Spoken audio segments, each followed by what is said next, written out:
I'm going to speak today about the relationship between science and human values. Now, it's generally understood that questions of morality, questions of good and evil and right and wrong, are questions about which science officially has no opinion. It's thought that science can help us get what we value, but it can never tell us what we ought to value. And consequently, most people, I think most people probably here, think that science will never answer the most important questions in human life.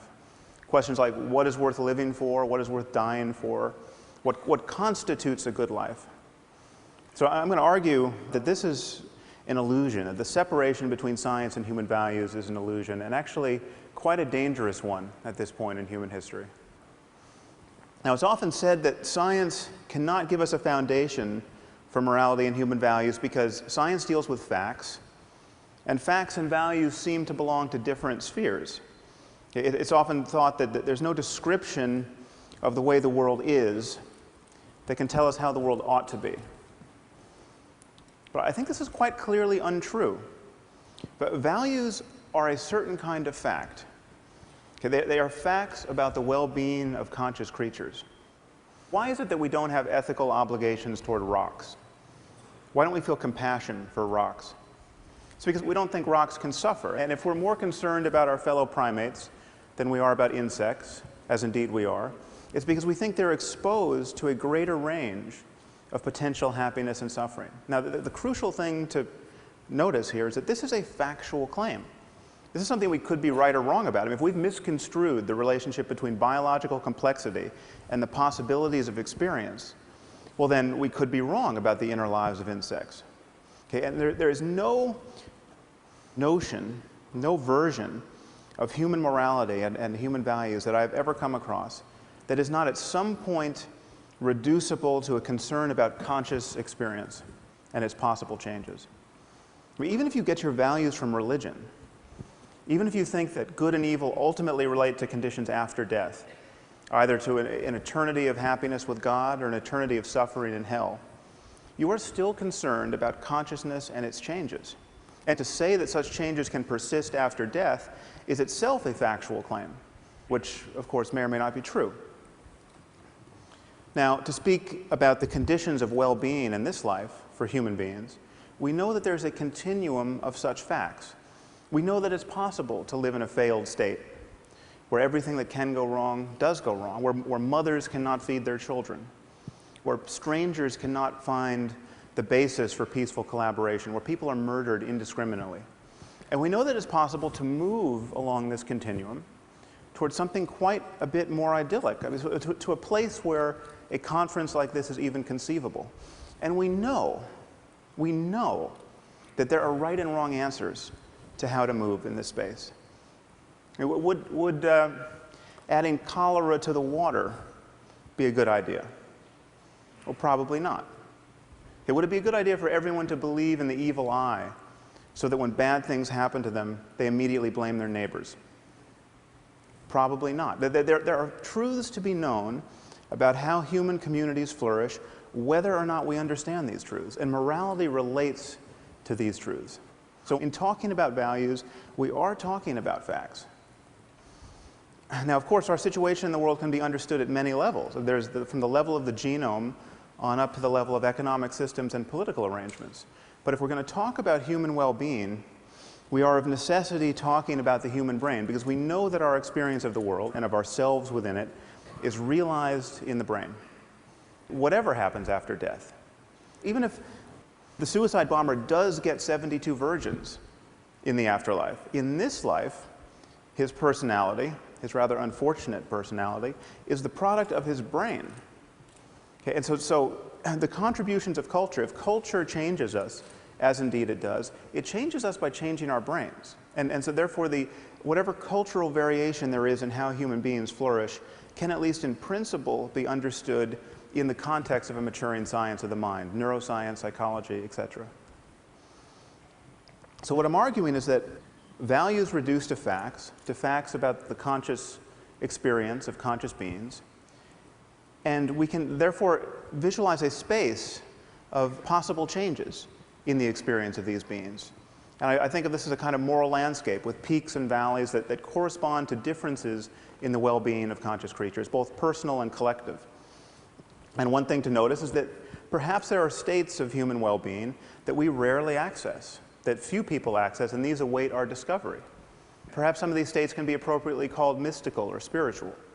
Perhaps there are other states that we can't access because of how our minds are structured, but other minds possibly could access them. Now, let me be clear about what I'm not saying. I'm not saying that science is guaranteed to map this space, or that we will have scientific answers to every conceivable moral question. I don't think, for instance, that you will one day consult a supercomputer to learn whether you should have a second child, or whether we should bomb Iran's nuclear facilities, or whether you can deduct the full cost of TED as a business expense. But if questions affect human well-being, then they do have answers, whether or not we can find them. And just admitting this, just admitting that there are right and wrong answers to the question of how humans flourish, will change the way we talk about morality, and will change our expectations of human cooperation in the future. And for instance, there are 21 states in our country where corporal punishment in the classroom is legal, where it is legal for a teacher to beat a child with a wooden board hard, raising large bruises and blisters and even breaking the skin. And hundreds of thousands of children, incidentally, are subjected to this every year. The locations of these enlightened districts, I think, will fail to surprise you. We're not talking about Connecticut. And the rationale for this behavior is explicitly religious. The creator of the universe himself has told us not to spare the rod lest we spoil the child. This is in Proverbs 13 and 20 and I believe 23. But we can ask the obvious question, okay, is it a good idea, generally speaking, to subject children to pain and violence and public humiliation as a way of encouraging healthy emotional development and good behavior? Okay. Is there any doubt that this question has an answer and that it matters? Now, many of you might worry that the notion of well-being is truly undefined and seemingly perpetually open to be reconstrued. And so then how, therefore, can there be an objective notion of well-being? Well, consider by analogy the concept of physical health. I mean, the concept of physical health is undefined, as we just heard from Michael Spector. It has changed over the years. When this statue was carved, the average life expectancy was probably 30. Okay, it's now around 80 in the developed world. There may come a time when we meddle with our genomes in such a way that not being able to run a marathon at age 200 will be considered a profound disability. You know, people will send you donations when you're in that condition. Notice that the fact that the concept of health is open, genuinely open for revision, does not make it vacuous. Okay, the distinction between a healthy person and a dead one is about as clear and consequential as any we make in science. Now, another thing to notice is there may be many peaks on the moral landscape. There may be equivalent ways to thrive. Okay, there may be equivalent ways to organize a human society so as to maximize human flourishing. Now, why wouldn't this undermine an objective morality? Well, think of how we talk about food. I would never be tempted to argue to you that there must be one right food to eat. There's clearly a range of materials that constitute healthy food. But there's nevertheless a clear distinction between food and poison. Okay, the fact that there are many right answers to the question, what is food, does not tempt us to say that there are no truths to be known about human nutrition. Now, many people worry that a universal morality would require moral precepts that admit of no exceptions. So for instance, if it's really wrong to lie, it must always be wrong to lie. And if you can find an exception, well, then there's no such thing as moral truth. Now, why would we think this? Consider, by analogy, the game of chess. Now, if you're going to play good chess, a principle like don't lose your queen is very good to follow. Okay, but it clearly admits of exceptions. I mean, there are moments where losing your queen is a brilliant thing to do. There are moments where it's the only good thing you can do. And yet, chess is a domain of perfect objectivity. The fact that there are exceptions here does not does not change that at all. Now, this brings us to the sorts of moves that people are apt to make in the moral sphere. Okay? Consider the great problem of women's bodies. What to do about them? Well, this is one thing you can do about them. You can cover them up. Now, it is the position, generally speaking, of our intellectual community that, while we might not like this, we might think of this as wrong in Boston or Palo Alto. Who are we to say that the proud denizens of an ancient culture are wrong to force their wives and daughters to live in cloth bags? I mean, who are we to say even that they're wrong to beat them with lengths of steel cable or throw battery acid in their faces if they decline the privilege of being smothered in this way? Okay, well, who are we not to say this? Who are we to pretend that we know so little about human well-being that we have to be non-judgmental about a practice like this?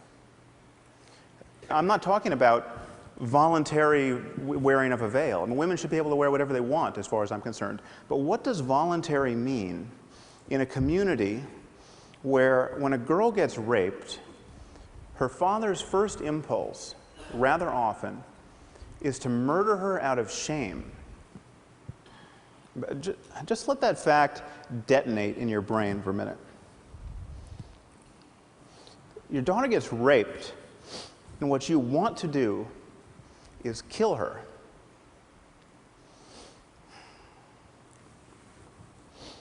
What are the chances that represents a peak of human flourishing? Now, to say this is not to say that we have got the perfect solution in our own society. I mean, for instance, this is what it's like to go to a newsstand almost anywhere in the civilized world. Now, granted, for many men, it may require a degree in philosophy to see something wrong with these images. But if we are in a reflective mood, we can ask, is this the perfect expression of psychological balance with respect to variables like youth and beauty in women's bodies? I mean, is this the optimal environment in which to raise our children? Probably not. Okay, so perhaps there's some place on the spectrum between these two extremes that represents a place of better balance. Okay?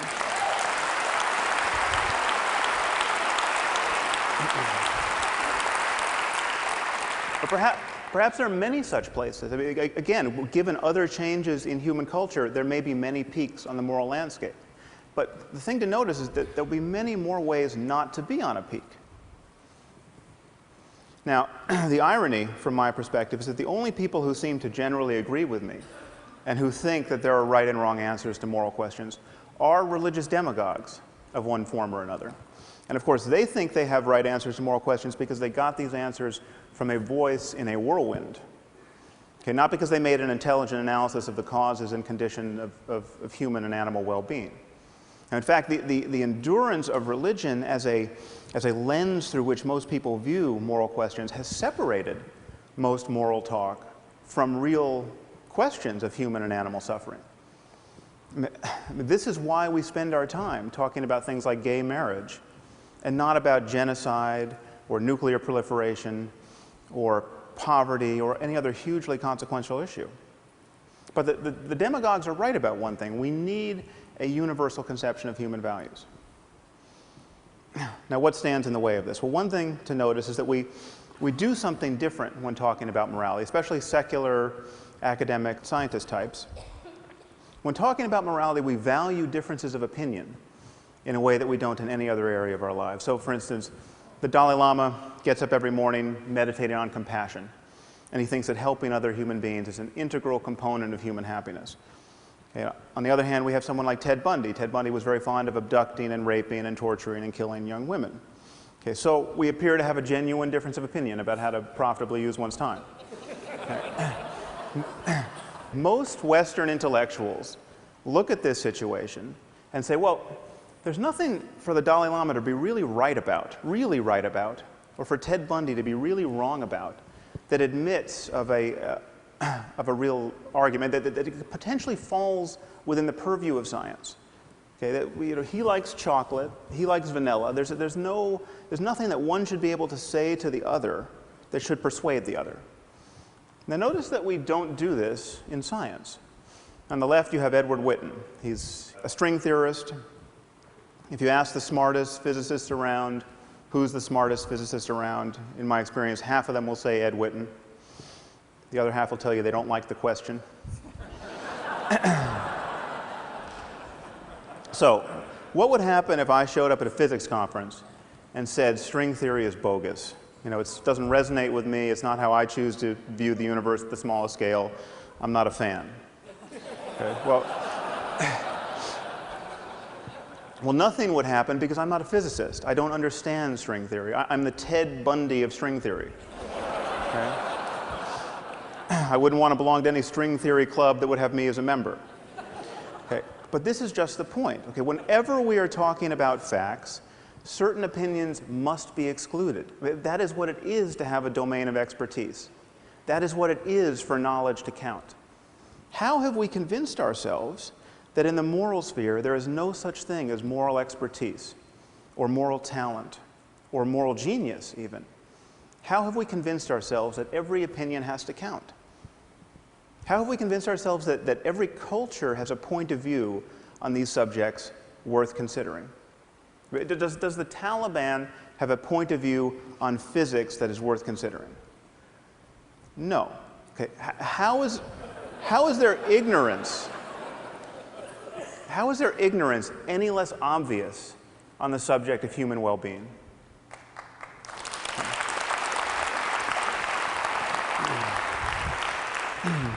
So this, I think, is what the world needs now. It needs people like ourselves to admit that there are right and wrong answers to questions of human flourishing. And morality relates to that domain of facts. It is possible for individuals, and even for whole cultures, to care about the wrong things. Which is to say, it's possible for them to have beliefs and desires that reliably lead to needless human suffering.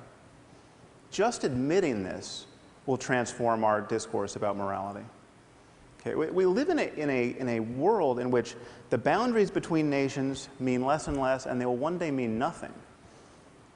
We live in a world filled with destructive technology, and this technology cannot be uninvented. It will always be easier to break things than to fix them.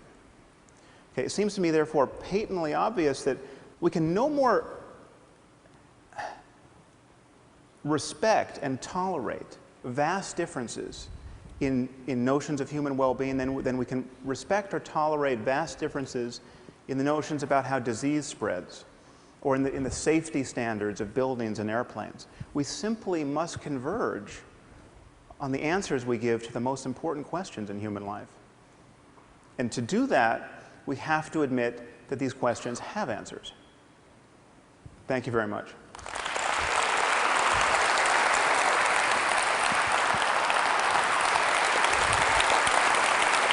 Thank you.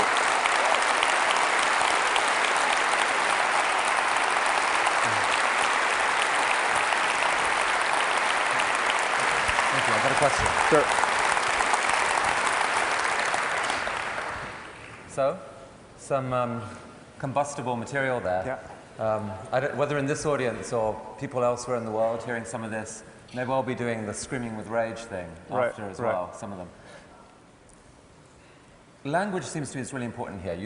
When you're talking about the veil, you're talking about women dressed in cloth bags. You know, I've lived in the Muslim world, spoken with a lot of Muslim women, and some of them would say something else. They would say, no, you know, this is a celebration of female specialness. It helps build that, and it's an expression, it's a result of the fact that, and this is arguably a sophisticated psychological view, that male lust is not to be trusted. Right. I mean, can you engage in a conversation with that kind of woman without seeing kind of cultural imperialist?